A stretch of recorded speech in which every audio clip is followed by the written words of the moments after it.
My name is Courtney Minor, and my mentor is Dr. Shufin Liu. The title of my research is Unjustified Nationalism During the COVID-19 Pandemic. The purpose of this research was to explore the use of nationalism in the United States and China during the COVID-19 pandemic to determine whether government use of that nationalism is justified. Here's a brief overview of the sections I will be covering today. I'll start with a definition of nationalism, followed by the types of nationalism we're seeing in the US and China. Then a discussion on why it is considered unjustified, followed by how it can be justified. So because there are so many different types of nationalism, I have included a general definition which defines nationalism as a political ideology that seeks to protect and promote the interest of a nation by way at times of political doctrine. That political doctrine is believed by that nation to constitute legitimate ends of government policy, which can include attempts to justify the curtailment of individual rights outside the nation. This definition represents nationalism as it is, and again accounts for the various types of nationalism. It is also important to define what is considered a nation, which I have defined as a community connected by some unique trait or characteristic where the members of that nation not only recognize themselves as part of a nation, but also recognize their shared interest as being prioritized above others. When discussing a nation as it relates to nationalism, it is important to understand that the nation is separate from the state, and that a nation does not consist of an entire country, even when that nationalist ideology is named for a particular country. The American and Chinese nationalisms that I refer to in this research should be understood as those nationalist ideologies named for a particular country, but only representative of those who recognize themselves as part of the nation or as nationalists. So my research focuses on 4 types of nationalism, with the first 2 being American and Chinese nationalism. In their simplest form, American and Chinese nationalists seek to promote the interest of that country. But again, because the nationalist ideology is tied to those who recognize themselves as part of the nation, it does not necessarily represent the entire country, and it can change depending on who is speaking and what interests are being promoted. In the time of COVID-19, we are seeing American nationalism that is anti-Chinese with elements of white nationalism. And in China, we are seeing nationalism that is anti-foreign influence and anti-Western influence. The other 2 types of nationalism are biopolitical and vaccine nationalism. These are being used in both countries and used alongside the American and Chinese nationalism. So biopolitical nationalism is a form where countries pride themselves on their handling of the pandemic while also criticizing other countries' handling of the pandemic. We have seen this in both countries, in the US with former President Donald Trump criticizing the Chinese government's handling of the initial outbreak, as well as making comments such as that the virus was made in a Wuhan lab. We see it in China when a representative of the Chinese Foreign Ministry called the US's handling of the pandemic a total mess, while praising China as a crucial line of defense against the virus.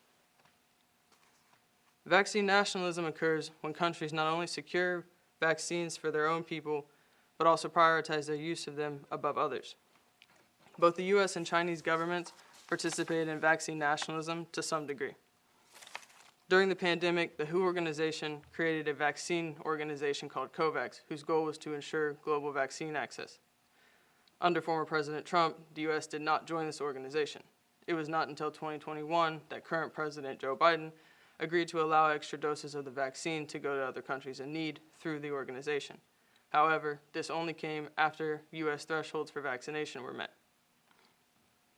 The Chinese president did support global vaccine efforts, but when shipments to other countries were delayed, a spokesperson for the country cited China's need to fulfill vaccine demand first. So to determine whether these governments' use of nationalism could be considered justified, I used Mills-Harm principle as the basis of that determination. I decided to use Mills-Harm principle because it concerns how a government can and should exercise power. And as governments use nationalism for political ends, they are backing it with their government authority. So Mills-Harm principle states that the only purpose for which power can be rightfully exercised over any member of a civilized community against his will is to prevent harm to others. Additionally, it says that individuals have the freedom to unite for any purpose not involving harm to others. For this research, harm is understood as a violation of rights, damage to well-being, and as a term that generally describes bad consequences. So taking rights away from others violates the harm principle because rights are often in place to ensure well-being. If those rights are taken away, their well-being is no longer protected. The harm to a person's well-being, even if we do not consider well-being a right, is also violating the harm principle because it is a use of government force or power over another person in a way that causes harm rather than an interference to prevent it. And generally bad consequences describes those harms that do not necessarily fall under the other two categories. So with the 4 types of nationalism that we're seeing during the pandemic, it is government power being exercised in a way that causes harm. So part of the definition of nationalism that I have given says that nationalist groups may aim to curtail the rights of others.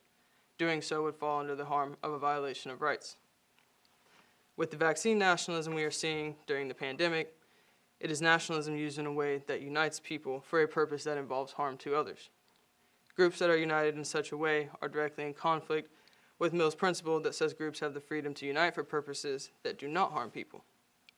Vaccine nationalism also causes damage to people's well-being because it limits access to life-saving vaccines.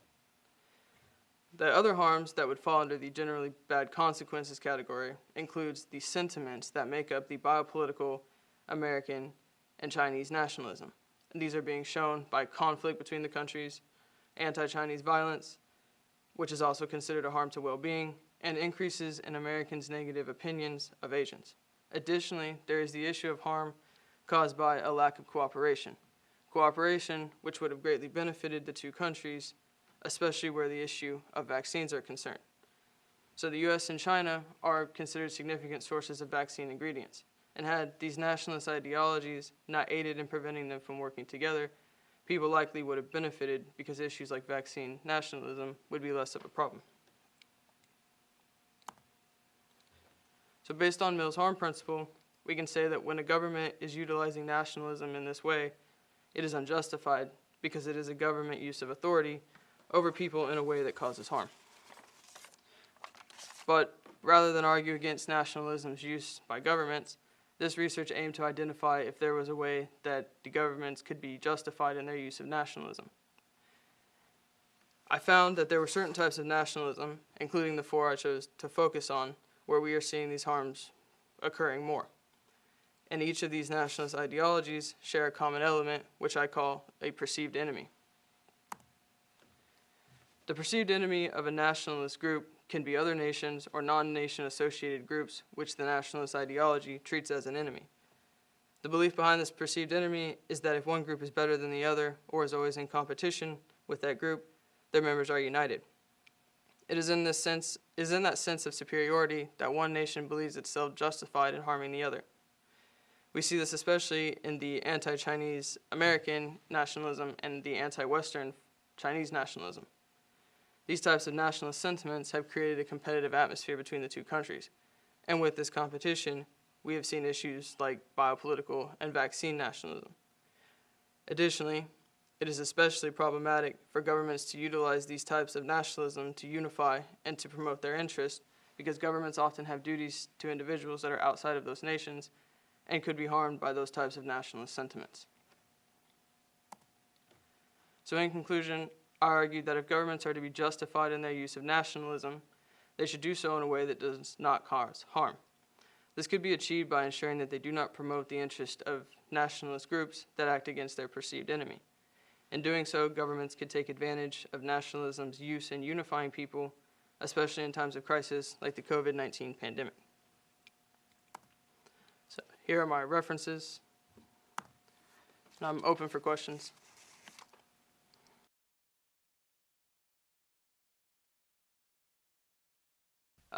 So when doing the research into nationalism, you can't really help but look at other places as it is sort of a worldwide phenomenon.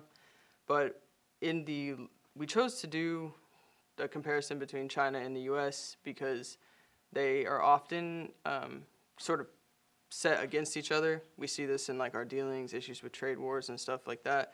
And as these two basically superpowers are, been spotlighted during the pandemic, we thought it was important to just address how they handle each of these issues.